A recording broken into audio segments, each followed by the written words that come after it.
The Deluxe Edition Network, also known as The Den, is an incredible podcast network that offers a wide variety of entertaining and informative podcasts.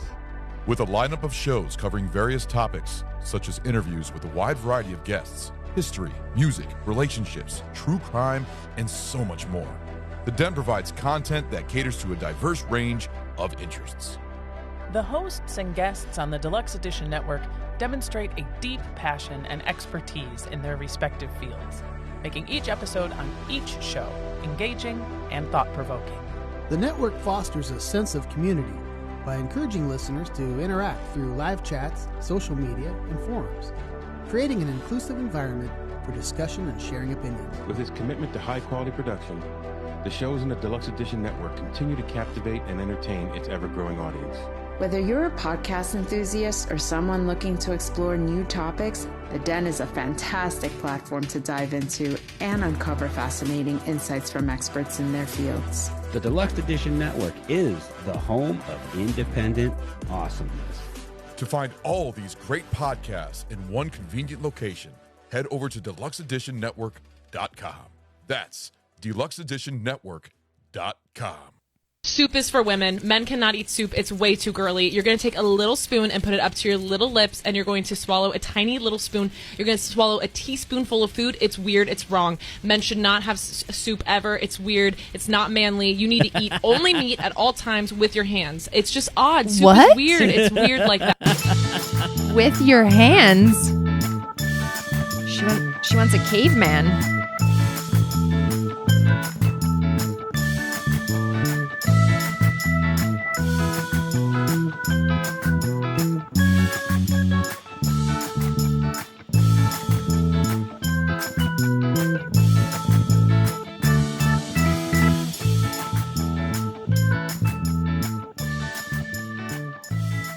Hello and welcome to the Milf and Me podcast. I'm your host, Antonio, here with my lovely co-host, Diana. Hello. Welcome back. I'm digging this new angle. Are you? Yeah.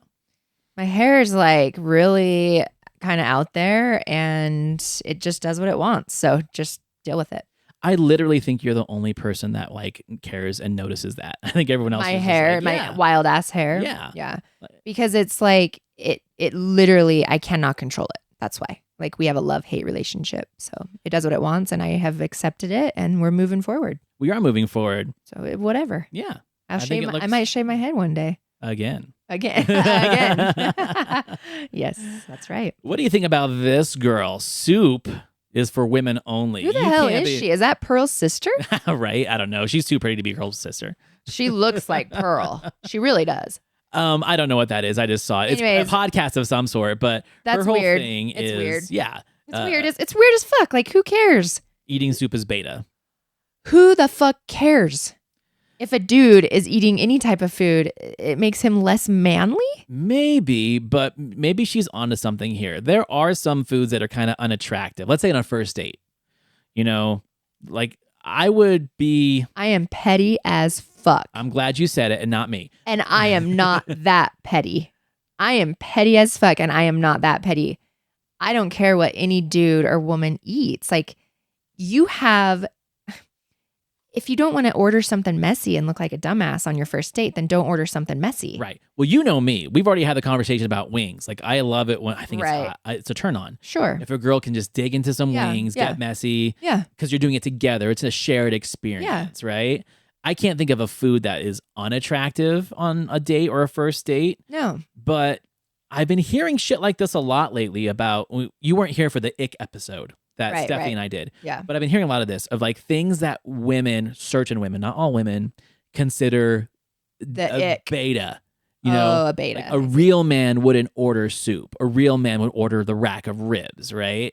Weird. Like, you know, but here's the thing. I don't understand. Maybe it's a social class warfare kind of thing. You know, are we going to high tea? You know, is that attractive? You know, I don't know these things. The soup usually comes out before your fucking ribs show up anyway. You're going to have both. I have the social awareness, though, on a first date to not order something that I might look unattractive eating, right? Really? Yeah. So, I mean, I'm not going to order like a big pot or a stew that could potentially get all over me. That's On wild. a first date, I'll probably eat something with like knife and fork, or I'm not gonna say a salad. I can't get on this bandwagon because I don't give a shit. Like I order what sounds good.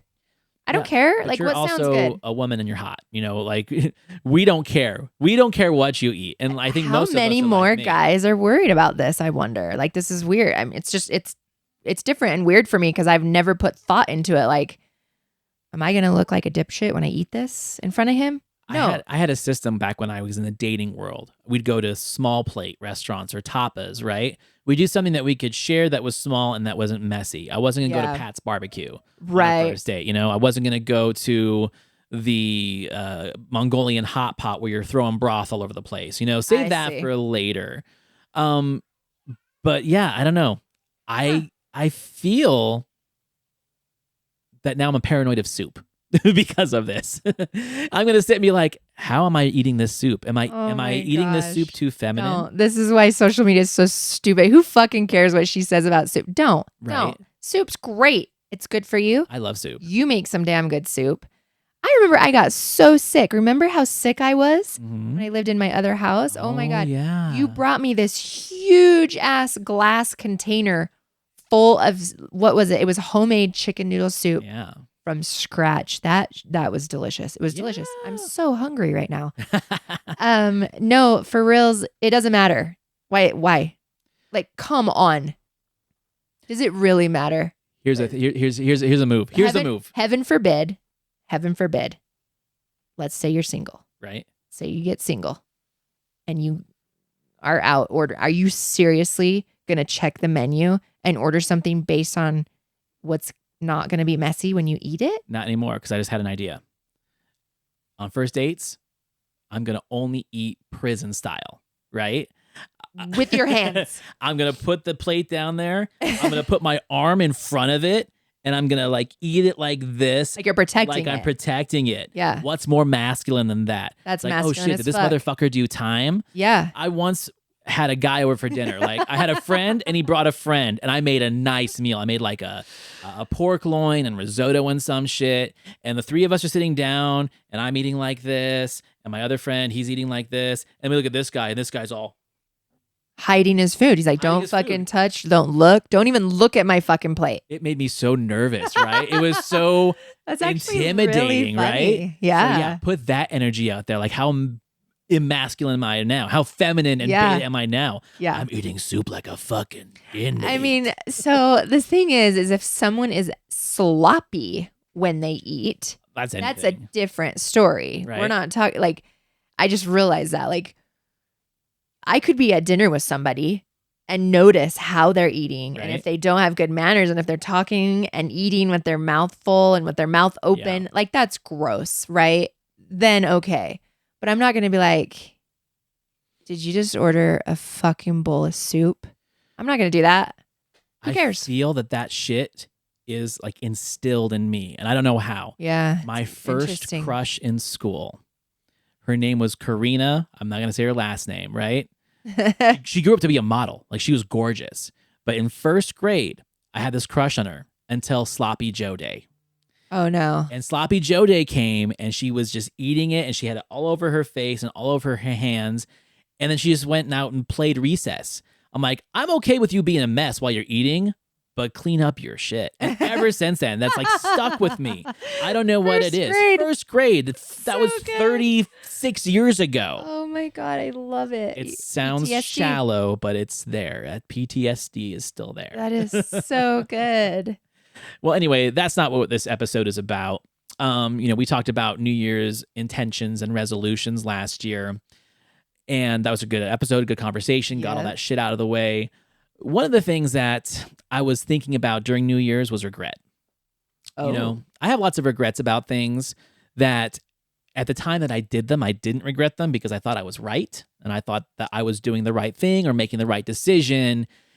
And then like life catches up with you, you get fucked over a little bit. Maybe you see someone get fucked over. You're a perfect example. 2023 fucked you over. So it gets you thinking about things you've done in the past. I'm like, oh shit. Maybe I am feeling regrets because what I actually was doing was probably wrong or hurtful to somebody, but I was thinking more about me instead of them.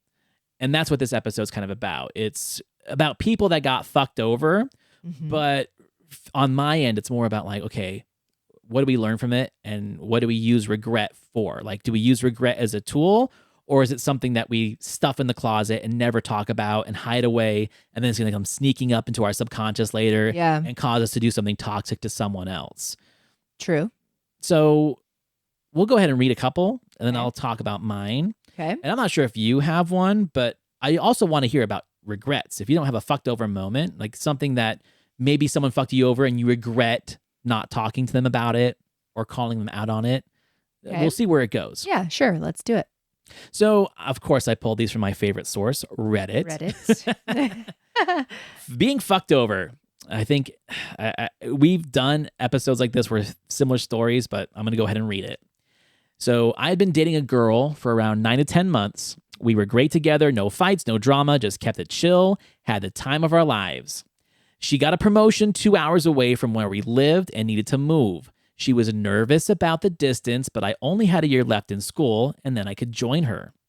Well, moving day comes. She was busy working and had been living in the new apartment for a week or two, so I grabbed my dad's truck and trailer, and with help from her parents, got all of her stuff loaded up and made the journey. Once we got everything moved out and put in the new apartment, I gave her a call to see what she wanted to do for dinner. She essentially replied with, "I can't do the long distance thing, I'm sorry." I was completely stunned, and to add insult to injury, her stepdad gave me about $30 for gas after hauling her shit 2 hours away. So this guy kind of got fucked over, but it made me think about something you said. You will not do a long distance thing with someone if it makes you work harder for it. Thank you for following it up with that last part, because that is very true. Long distance, I used to completely shut that down. But with what you just said, that's very true. If the effort is being made on both sides equally, there's no reason why it wouldn't work. Communication is even more important when you're long distance. Like, we're talking on the phone, because I hate talking on the phone. Yeah. Long distance, you have to talk on the phone. You have to. You have to FaceTime, extra texting, but absolutely, the effort has to be there or it'll never work. I think one of the things with me that always sucked with long distance is we both knew that I used to make bad decisions on who I was going to date, right? Yeah, I think And that was one of the things that always pissed me off is now that I'm older, it's like, okay, red flags are red flags, right? Yeah. If I live 5 minutes away from a partner and I'm always worried about what they're doing if we're not together, well, how am I going to feel any better if I live an hour or two away, further away from them? Yeah. Why would I try and make that relationship work if I don't trust them 5 minutes away, right? Let alone it 2 will hours never. away? And it didn't, twice to me. So trust is even bigger, huge. Right. The long further distance. you are away, the more confident you have to be in your trust with your partner. Absolutely. And yourself. That's the thing that I don't think a lot of people talk about. Yeah. They're so worried about what the other person's going to do. Yeah. But then there's that thing where it's like, oh, well, I could get away with some shit because I'm so far away. Yeah. And this is interesting because the reason why right now in this moment of my life where I'm at, long distance would actually be a really good idea for me right now. Because I'm in a transition. I'm trying to rebuild and recreate myself. Okay. My business, my career, whatever that next step looks like. And I am not a codependent person at all. Right. So planning visits with my person or traveling and meeting halfway on the weekends that I don't have kids and vice versa, like that is healthy to me because it gives me the time to focus on what I need to focus on and him too. Yeah. But it also allows for both of us to show how much we want to be in it. Right.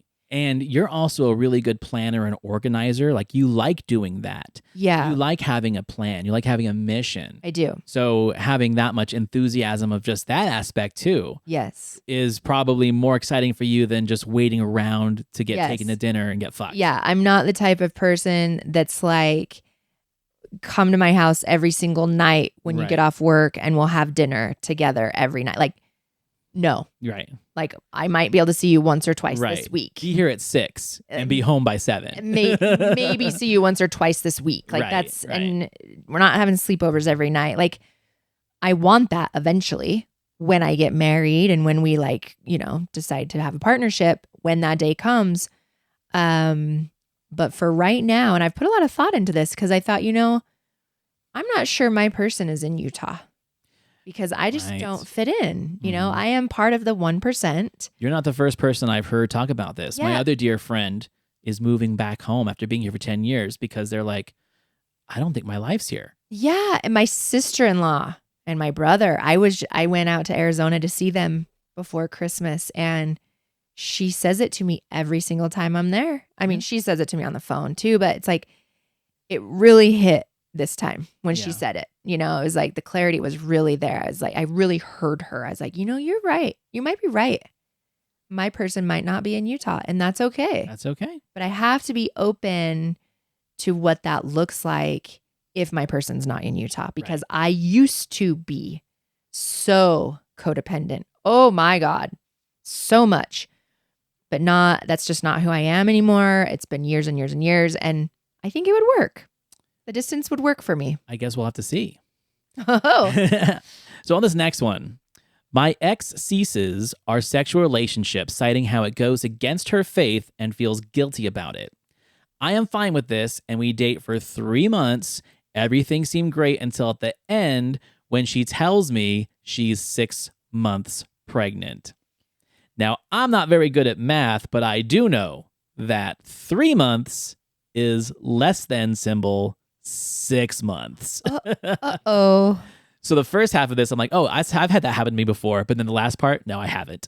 That's like the icing on the cake. Okay.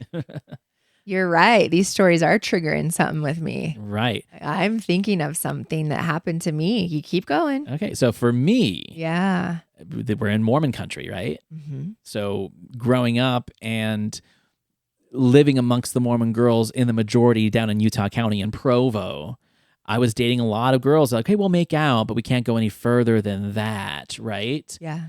And then, me get frustrated because when you're a teenage boy, you do get frustrated. It's not like I'm going to do something inappropriate, but it's like, okay, well, is there a future for us? Not just physically, but like, is there a future for us? Yeah. No, you're not Mormon. I just don't feel good about it. Maybe if you converted, blee, blue, blah, blah, blah. Guess what? 5 months later, Temple married just so they could fuck. Yep. That happened to me several times. Not the pregnancy thing, but like, okay, so you're going to commit yourself. How long ago was this? This was when I was 19. This is 1920s. That's 2000, 2001. It's a long fucking time ago. Yeah, but think about this.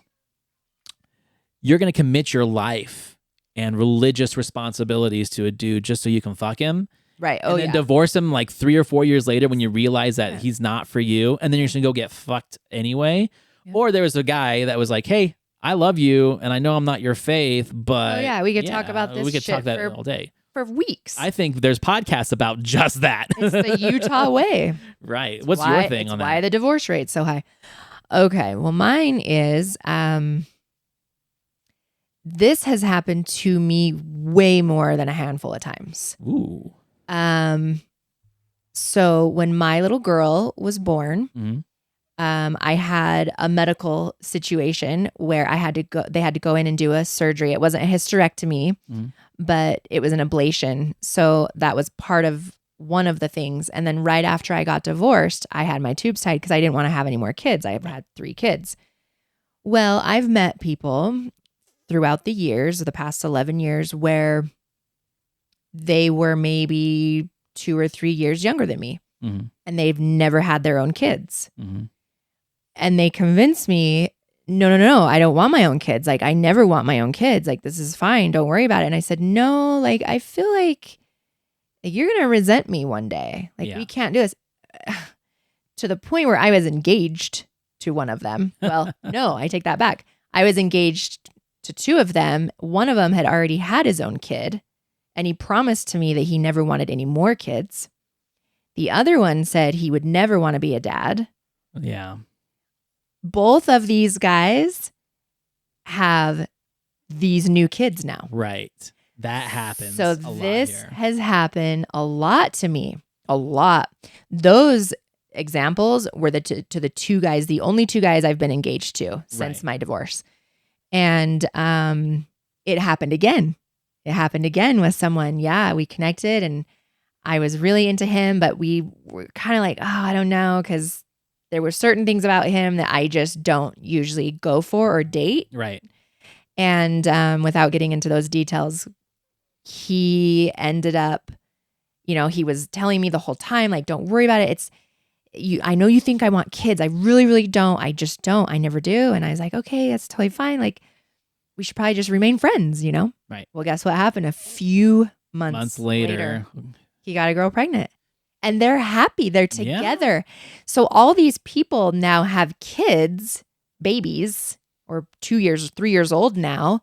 One of them, the girl's pregnant currently. And I'm just like, I fucking told you. I fucking told you. Like, don't lie to me. I am such an empath. Like, I can see it written all over your goddamn face. Right. That you think my kids are cute and you love them and you want to experience it. Like, you want that experience. I will never rob someone of that. Right. It's a sheer fact that they lied straight to my face over and over. Oh my God. In tears at some point. Because it was like, I was like, listen, I'm going to end this relationship. It's ending. I'm going to end it right now because I know you want to have babies. One day you want to have your own kids. And the waterworks. Yeah. No, I don't. I don't want my own kids. I promise you, I'm in love with you. I can't live without you. Blah, blah, blah. It's like, okay, well, so we're going to break up and let's remain friends and see what happens. And then what do you fucking know? Babies. Yeah, that shit's crazy. And I'm not wrong. Oh, you're not wrong. And like for me, like I was dating single moms because I wanted to be a good stepdad. I'm like, I could be a great stepdad. I'm already a good dad. Yeah. But I thought I was aged out of having kids. And the girls that I was dating, I thought were like, they were not going to want anymore because they had kids that were 8, 9, whatever. And I just fell into the perfect situation already with this partner. It's like, okay, well, I guess if we both want a baby, let's have a baby. And we did. One of the best decisions ever made. But it was never on the list for me. I thought my days of that were over. So you know how much I love babies. I love babies so much. I mean, probably one of the best decisions I ever made. Yeah, was getting my tubes tied right after my divorce. Or you'd be like John and Kate plus 8 right now. Yeah, I'd have a lot of kids by now. it'd be really crazy. All right, how about this one? Boyfriend's birthday was a month away, and I asked him numerous times where we were going and what we were going to do, and he just kept saying nothing. I asked him if we were going to his friend's place, 3-hour drive away to celebrate, and he said, no, don't think so. I think I asked him 6 times what was planned, nothing each time. Since there was nothing going on, I didn't book the time off of work. He told me 2 days before his birthday that his friend was having a party for him. And I said, babe, there's no way I get that time off with only 2 days notice. And he said, oh, it's okay. I understand. He came back and dumped me for not going to his birthday party, saying I didn't care enough about him to bother going. Narcissist. Yeah, I've had a similar, I won't even tell this story, but similar that has happened. And that is a gaslighting narcissistic prick. It's a way to get rid of a relationship and not make it feel like it was your fault. Yep. It's now on the person that Yeah. gave you the opportunity to say, my birthday. It's my birthday. What You the can't fuck's even wrong show with up you? on my birthday. Yeah, fuck you. Yeah.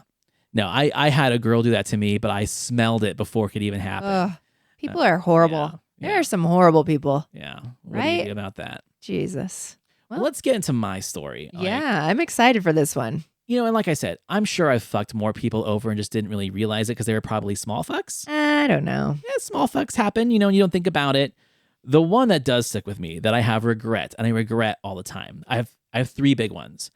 This one isn't the biggest one. I don't want to talk about the biggest one. You have 3 regrets that you've done? 3 regrets of fucking people over, all women That you've done. that I've done. Really? Yeah. 3? And they weren't terrible, but they make me hurt. Okay, let's hear it. But this one's kind of funny because of the punchline at the end. So, junior year, halfway through junior year is when I transferred to another school, remember? Uh-huh. And I liked this girl and she liked me, but the Mormon thing was the issue. Mm-hmm. And I was like, well, that's never going to happen. And I'm technically not supposed to be in this school anyway because like the district lines moved. Yeah. Like, so I'll just go to this other school, kind of start fresh, right? Yeah. So I'm a couple months into the new school when one of the girls that I kind of hung out with but didn't really like at Provo High asked me to go to, I think it might have been the Valentine's dance, whatever dance was the girl's choice. Mm-hmm. And I was like, I'm really busy. I don't think I can make it. I made some bullshit excuse because I did not want to go, right? I know where this is going. Cut to like a day or two later, the girl that I liked, who didn't really want to date me, calls me and says, hey, I really think you should come to the Valentine's dance with me. We haven't been to a dance together and I think we should go. It'd be fun. And I didn't say, oh, so-and-so already asked me. And I said, no. You're like, hell yeah, I was let's like, go. Fuck yeah, I'll be there. And I don't know what my plan was, right? So I get all dressed up, go pick her up. And you know how those dances used to go. You meet with like 12 different couples and you go to Yeah. Brick Oven or some Oh shit. my God. And then we go to the dance and I didn't feel the fear. I didn't feel like the suspense of, oh shit, I already told someone I'm not coming and then I'm going to show up with this other girl. Oh. I didn't feel the fear until literally the moment I walked in. I was like, because in my mind, I thought, well, if she asked me and I didn't go, she wasn't going. She wasn't going. Oh no, fuck that. She was there. Oh, she was there. She was there fucking stag. She was by herself. She was there with friends, but she didn't have a date. And I'm in there, and in the middle of the slow dance, Oh no. it was the Aerosmith song, I don't want to close my eyes. Yeah. I don't want to go. We don't have the rights to that. Oh I feel a tap on my shoulder. no. No, you didn't. And I turn around, and it's that girl. And she like grabs me by my tie and pulls me to her face. And she's like, you're a fuck. And turns around and walks away and starts telling people. And my date, like, what was that all about? Because I didn't tell my date Oh no. that someone asked me because I'm an asshole and thinking that like shit don't stick to me, right? Oh no. You want to hear the punchline? Yes. The girl that I said no to is my ex-wife, whom I had my 13-year-old son with. Shut. I told the her fuck no, up. and then 10 years later married her and had a baby with her. Because you felt guilty. That's what my therapist said. Shut the fuck up. I am literally your therapist. I am literally your fucking therapist. You felt guilty. You're like, okay, I'll marry you. You want to have a kid? Sure, I'll have a kid with you. Oh my God. This is amazing. So that's my Oh, story. And that's my regret. That's a lifelong, that's a story. It's a story. And, Whew. my ex-wife and I have talked about it many times, even Oh when we my were married. God. Your therapist really said that. My therapist really said that. She's like, you felt guilty. You so felt guilty. You married her. Anyway. Do you got anything for us on the regrets or fucking overside? Oh, I just love you. How long have I known you and I've never heard this story? Like, I am legit hearing it for the first time right now. That is good. That's good stuff. Yeah. No, I can't. I really honestly can't think of anything. I mean, I'm sure there's a lot there, but if anything, I haven't fucked. And it won't top mine. No, there's no topping that. Honestly, wow, that's so good. I probably haven't fucked over enough people. You always say that. I should have Right? been a dick more in I my should have life. been an asshole. I should have been extra with that one. Right. Right? Like I say that a lot, but Like you should have cut some dicks off and thrown them out the window of a moving car. That's where you sometimes should have been at. I'm just too nice. Like I have that thing where it's like, oh, give out what you want in return. Yeah, not in 2024 though. Fuck that. Fuck that. As a matter of fact, I want people. That shop's closed. I know, exactly. I'm like, I want people to be more of an asshole to me because they need to have thick skin to deal with me. They always do. You've known this. Like, I need a thick skin human. So yeah, I should have fucked over more people. Maybe that's another intention. Let's fuck some people over. My intention is Let's fuck people over. My intention is to fuck you over. Yes. Hold on. Keep your hands and feet inside the ride. I just thought of a TV show. Oh God. What? This is perfect for you, right? Careful. Don't announce it. Someone's going to take it from us. No, okay, copyright 5/39 January 2nd. Yep.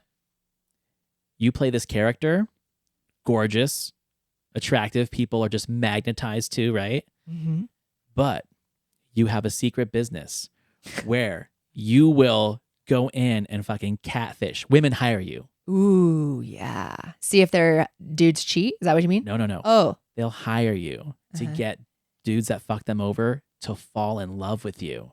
Ooh, and then I fuck them over And harder. You string them along. Yeah. Get them all addicted to you, right? I would actually be a really good person for that type and of then thing. you fuck them as hard as they've ever been fucked. Yep. And when it happens, the girl's right outside waiting. Yeah. Drinking a bottle of champagne, being like, celebrating.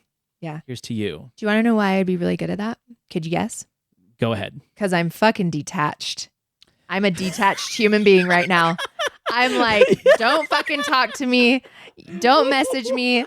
They're like, I know we just connected on this dating app. Why aren't you able to hold a conversation with me? And I'm like, I don't want to fucking meet you. Like, isn't that funny? Like, I am on one of the Facebook dating. And I've noticed that. Like, I'm not attached. I'm not getting attached to people. Good. That's good. Because I've been fucked over a lot. I know you think that's funny, but that's why that idea works. Yeah. I'm going to start writing it up. Write it up because I think it should be like a documentary, not a series. It should be a reality show. It should be like Cheaters. No, I was just literally going to say this needs to be a reality show. All right. That's our next project. Intentions 2024. Intentions. Everyone, thank you for listening to this episode. I think we really are just so good. Getting energized for 2024. A lot of good ideas. We are. Like we always say, jump onto our socials. We're on Instagram. We're on Facebook. I kind of poke around the Twitter a little bit, but mostly reach out to us on the Milf and Me Pod and the Milf and Me Pod at gmail.com. Mm-hmm. Like, subscribe our YouTube, our podcast on all the platforms. And yeah, we'll just keep it rolling. Yeah. Thank you. Yeah. Diana, love you. And I'll see you next week. Love you too.